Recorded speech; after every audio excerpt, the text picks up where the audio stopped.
Bonjour à tous. Donc, je vais aborder la question de l'agriculture urbaine en revenant sur l'introduction qu'en a fait Christopher Bryan hier, lorsqu'il a posé la question est-ce qu'il faut inclure l'agriculture périurbaine lorsqu'on parle d'agriculture urbaine. Donc, je voudrais encore élargir un peu la question en abordant cette fois la question de l'agriculture urbaine en la définissant comme l'agriculture qui est nécessaire à l'alimentation de la ville. Quelle est cette agriculture? Comment est-ce qu'elle s'organise dans l'espace? Et qu'est-ce qu'elle est devenue aujourd'hui? Et comment est-ce qu'on peut penser sa durabilité pour l'avenir? Donc, un petit retour en arrière, fin XVIIIe siècle, avec cette carte de Michel Fliponneau, qu'il a publiée dans les années 50 dans son célèbre ouvrage La vie rurale de la banlieue parisienne, où vous voyez bien apparaître autour de la ville de Paris. Donc sur cette carte que je vais simplifier un peu, vous voyez en rouge la ville de Paris et autour ce qu'on appelle la ceinture maraîchère qui entourait la ville. Globalement, ce schéma existe depuis que l'agriculture existe, c'est-à-dire depuis environ 10 000 ans. Il y a autour du village puis autour de la ville une agriculture de proximité qu'on a appelée horticulture, de Hortus le jardin, principalement maraîchère, c'est pour ça qu'on parle de ceinture maraîchère, dans laquelle on cultive les produits qui ne peuvent pas voyager sur de grandes distances, parce qu'à l'époque, les transports sont très lents. Donc ça a été théorisé par von Thünen, notamment les géographes connaissent bien cette ceinture qui entoure les villes. Ce n'est pas parfaitement un cercle, comme on le voit dans les schémas théoriques, mais c'est quand même une ceinture, il n'y a pas de doute. On remarque qu'elle s'étale un peu plus le long de la rivière, parce que d'une part, le maraîchage a besoin de beaucoup d'eau, d'autre part, parce que les rivières sont les moyens de transport les plus rapides jusqu'à cette époque-là. Donc, comme ce qui compte, ce n'est pas la distance, mais le temps de transport pour la fraîcheur d'un produit, on installe cette ceinture maraîchère de sorte à ce que les produits arrivent à peu près frais sur les marchés parisiens. J'ajouterais, parce que ça a fait écho un peu à ce que nous disait Sylvie hier, qu'on remarque sur ce schéma que l'habitant de la ville de Paris ne voisine pas le paysan. Ce qui est au-delà de la ceinture maraîchère, avec quelques cultures fruitières et cultures viticoles, c'est surtout le blé. Donc le monde des paysans. Ce monde des paysans, il est séparé de la ville par cette ceinture maraîchère. Le maraîcher, c'était un peu le centre de la thèse de Fliponneau d'ailleurs. Le maraîcher, lui, a une méthode de travail qui est proche du monde des paysans, mais il a un statut social qui est proche du monde des citadins. Le citadin, lui, connaît le maraîcher, qui vend sur les marchés comme n'importe quel artisan, le connaît, partage la même culture que lui, mais il ne connaît pas le paysan qui est de l'autre côté, qu'il ne voisine pas, qu'il ne fréquente pas, d'où ce regard que porte le citadin sur une campagne qu'il ne comprend pas. Ça résonne un peu avec ce que nous disait hier Sylvie, quand le citadin porte un regard sur la campagne, il ne connaît pas très bien, il ne connaît même pas du tout le travail qu'il y a derrière. On y voit un paysage, mais on n'y voit pas tellement un lieu de travail. Bon, c'était une parenthèse, parce que je pense qu'elle compte quand même beaucoup dans la manière dont on reconstruit aujourd'hui les relations entre citadins et monde agricole. Voilà un peu maintenant ce que va devenir la ville de Paris au fil des siècles. Je commence au XIIIe jusqu'à aujourd'hui. Donc sur cette carte, sur cette bande dessinée, ce jeu de cartes, ce que vous pouvez observer, c'est que, bien sûr, on est beaucoup plus nombreux qu'avant. En rouge, il y a le nombre d'habitants. Au XVIIIe, on est 550 000, aujourd'hui 12 millions. On est 20 fois plus nombreux, c'est vrai, mais ce que vous pouvez remarquer, j'ai mis en noir le contour de la ville, donc l'aire urbaine réelle, telle qu'on peut la lire sur les cartes, et en rouge, la représentation schématique de l'augmentation de la population. Donc au départ, j'ai mis un cercle rouge qui a la même taille que la tache noire, et ce que vous voyez, c'est que vers la fin, elle est beaucoup plus petite, 4 à 5 fois plus petite. Conclusion, nous occupons aujourd'hui 4 à 5 fois plus de mètres carrés par habitant que nos ancêtres. Ça, c'est une constatation importante à comprendre, parce que l'étalement urbain, ce n'est pas uniquement de l'augmentation démographique, c'est même pas tellement l'augmentation démographique, c'est surtout notre manière d'occuper l'espace qui a changé. On occupe beaucoup plus d'espace qu'avant. Ce que vous remarquerez aussi, c'est que la forme de la ville, qui est globalement circulaire au début, un cercle très irrégulier, mais le contour de la ville est assez net, va devenir extrêmement flou, tentaculaire, puis complètement émietté, comme on peut le voir aujourd'hui. Ça a évidemment des conséquences sur le fonctionnement de l'agriculture, qui occupe encore les taches vertes que vous voyez dans la tache noire. Quand ce n'est pas des forêts, c'est de l'agriculture. et qui se trouve du coup un peu coupé de son territoire rural, et se trouve enclavé dans le milieu urbain, ce qui pose un certain nombre de questions qui ont été largement abordées dans ces 2 journées. Alors maintenant, on va poser la question, que devient cette ceinture maraîchère dans cette évolution? J'ai superposé ici, en gris, le Paris du XVIIIe, d'après la carte de Flippono, et derrière, à l'intérieur du trait rouge, la ceinture maraîchère de la même époque. Et ce que vous voyez en noir, c'est l'état de la ville de Paris, de son étalement urbain, 100 ans plus tard. Donc ça, c'est en gros ce qui se passe au XIXe. Au XIXe, la ville consomme totalement la ceinture maraîchère qui la nourrissait 100 ans avant. Qu'est-ce qu'elle devient, cette ceinture maraîchère? J'avais eu un petit commentaire en anglais. Donc, on va voir schématiquement ce qui se passe entre ce 19e et le 20e siècle. Pendant des centaines d'années, voire des millénaires, quand la ville grossit, la ceinture maraîchère se déplace, simplement. Les maraîchers sont invités, ils ne sont pas chassés véritablement. Déjà, Flippono en parle, à partir du XIIIe siècle déjà, on sait qu'on les indemnise assez bien, et ils ne sont pas mécontents de vendre un hectare de terre pour en acheter 3 de l'autre côté des remparts. Donc, ils se déplacent sans difficulté de l'autre côté de la ville. Quand la ville change de forme, notamment à partir de Louis XIV, qui considère que Paris n'a plus besoin de remparts, donc on a une ceinture fiscale, mais on n'a plus vraiment de nécessité d'enfermer la ville derrière des remparts. Elle va s'étendre notamment le long des vallées et prendre des formes un peu tentaculaires. La ceinture maraîchère va suivre. Et puis arrive le train. Donc le chemin de fer en France, c'est 1830, et ça se répand tout le long ensuite du 19e siècle. Le train va prendre les vallées, lui aussi, parce qu'il part de Paris, que Paris c'est en bas, les plateaux sont 100 mètres plus haut, et le train, ça ne monte pas bien les pentes.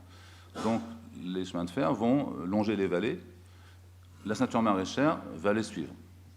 Ça tombe plutôt bien, puisque les vallées, c'est aussi là qu'il y a les bonnes terres maraîchères. C'est là qu'il y a l'eau, donc les conditions sont plutôt bonnes.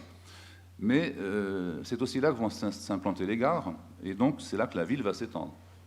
Donc cette concurrence va continuer, c'est une sorte de lutte permanente. La ville progresse le long des vallées, repousse les zones maraîchères, parce que même si le maraîchage a une haute valeur ajoutée par rapport à la culture céréalière, elle n'est pas concurrentielle quand il s'agit de concurrence foncière avec la ville.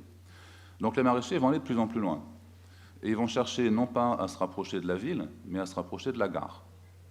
Donc du coup, ce lien direct qu'il y avait entre le maraîcher, qui était un marchand comme les autres, qui venait sur les marchés dans le centre-ville, va disparaître. Il va livrer sur les gares, et ce sont des intermédiaires qui vont approvisionner notamment les halles de Paris, puisque toutes les voies ferrées construites à cette époque-là vont arriver. Vous remarquerez que les gares parisiennes sont relativement proches du centre et ne sont jamais très loin des halles. Donc voilà comment se réorganise cette ceinture maraîchère quand elle subit cet éclatement.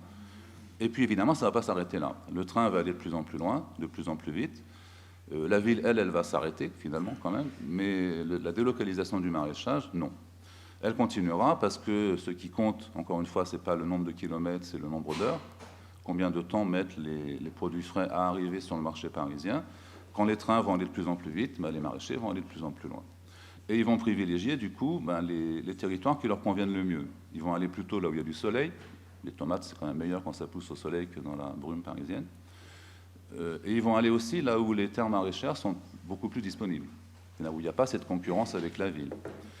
Où ils pourront avoir des surfaces beaucoup plus grandes. Et quand la mécanisation prendra place dans l'agriculture, d'avoir des grandes surfaces, ça va devenir important. Ça, c'est la première phase, en gros, tout ce qui se passe au 19e, ça. Et puis, au 20e, arrive le transport routier. Le train ne disparaît pas, mais le transport de marchandises par rail va diminuer considérablement au profit du transport routier, qui, lui, les voitures, ça monte les pentes, les camions aussi, donc il ne va pas se cantonner aux vallées, et la ville va s'étendre sur les plateaux. On va habiter de plus en plus dans la campagne. Je suis allé trop vite. Voilà. On nous dit que l'étalement urbain de Paris ralentit un peu, il ne s'arrête pas, loin de là. En revanche, l'émiettement, lui, s'accélère. C'est-à-dire qu'on a de plus en plus de citadins qui veulent habiter dans un village. En l'occurrence, ils habitent la zone pavillonnaire qui est autour du village.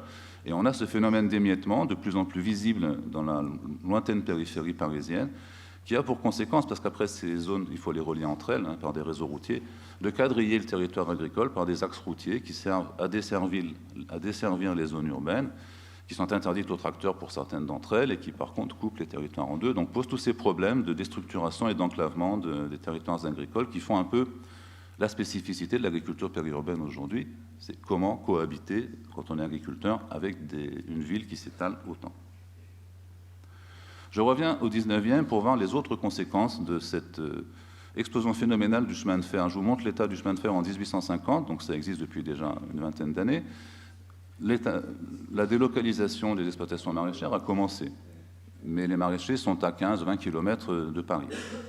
10 ans plus tard, voilà le réseau, en 70 et en 80.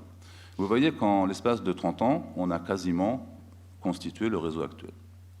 C'est allé très très vite, ça a beaucoup de conséquences, il y avait une urgence de sécurité du territoire, c'était surtout Napoléon III qui a impulsé, pour protéger les frontières, le développement du chemin de fer, mais les conséquences vont être très importantes.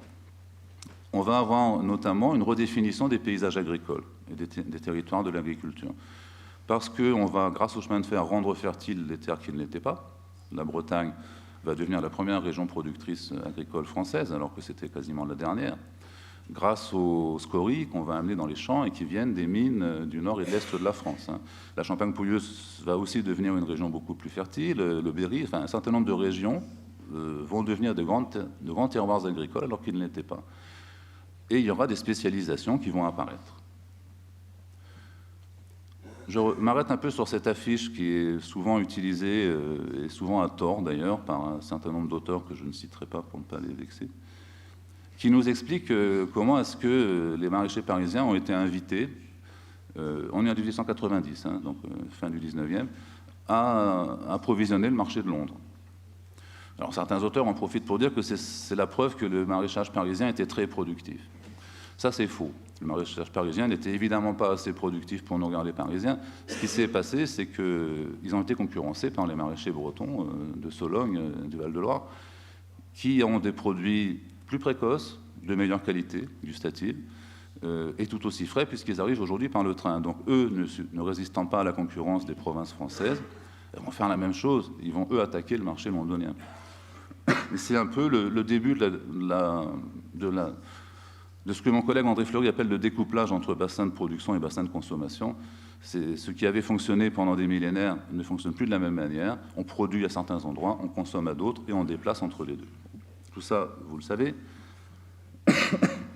Je vous rappelle quand même que c'est à cette époque-là que naissent les produits de terroir.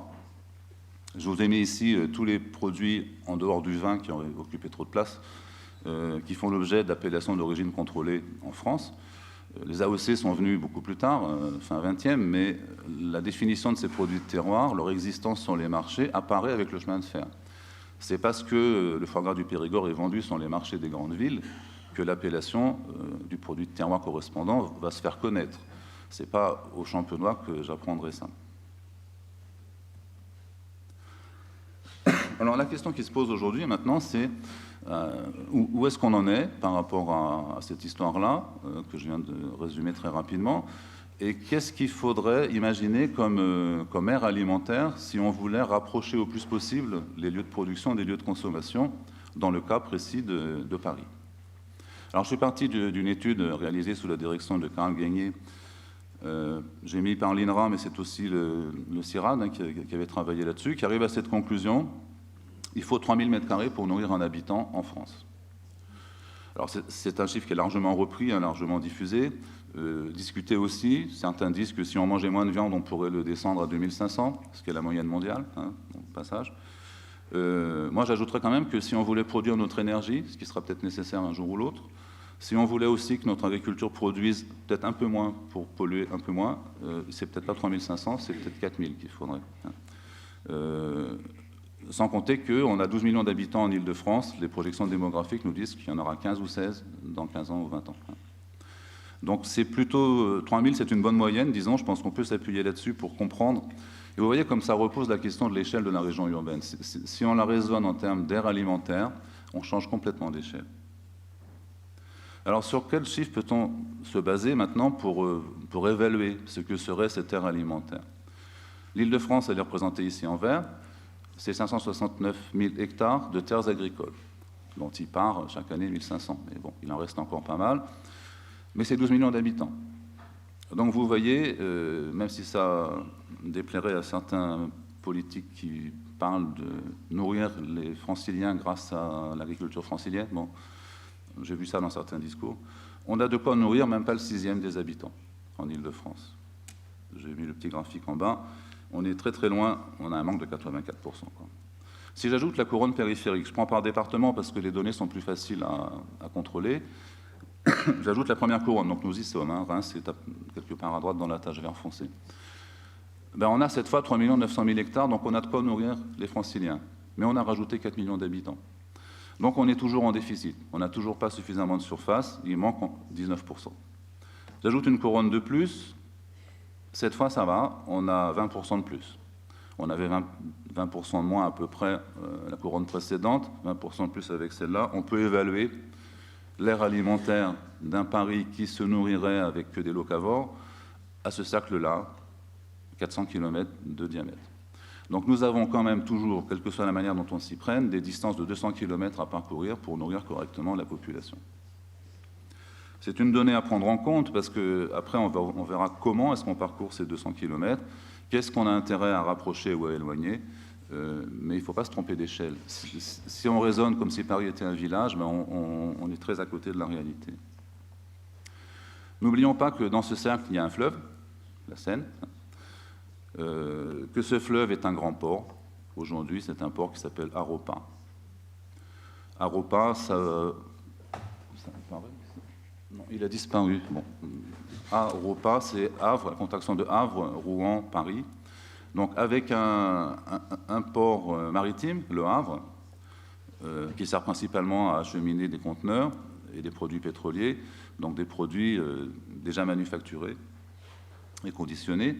Rouen, qui est aussi un port maritime, la limite entre navigation maritime et navigation fluviale se fait à Rouen. Donc les bateaux de pleine mer arrivent jusqu'à Rouen.